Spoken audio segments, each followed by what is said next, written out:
Believe it or not, being told to keep your head down might be the cause of your slice. Let me explain.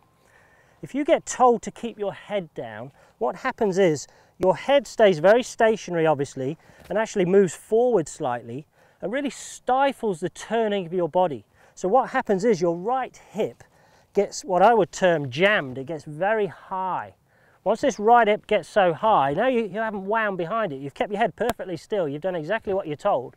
The problem is from here, you're going to unwind your upper body first and come from the outside. If I show it from the back, you'll probably see it a little bit better.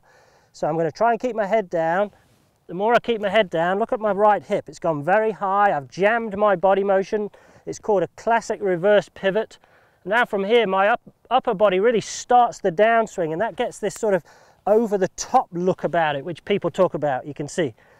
You know, what I think you need to do, you need to, first of all, not keep your head still, but you need to really get this hip lower at address, number one. Get the feeling of your right hip turning behind you. So you feel like your right hip, your right glute, the cheek of your bottom here, your right one turns towards the target as you let your head slightly drift to the right.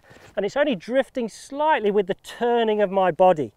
As a result of this, I'm more wound up correctly. So when I change direction, my hips change direction first, not my upper body. I don't unwind my upper body straight away. I let my lower body start the downswing, a little bump forward, which keeps my upper body nice and closed. And you can see what effect that has on where the club is coming from.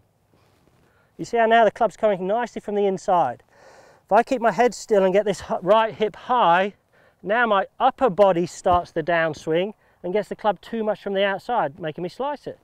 If I get my hip slightly lower, don't think about keeping my head still, I'm just going to turn my hip, wind my back to the target, and then start with my left hip down to the target, a little bump.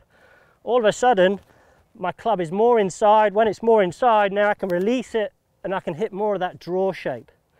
So keep your head still is death advice for a slicer. Let it move a little bit, wind your hips, don't tilt them, and you'll start hitting strong draws.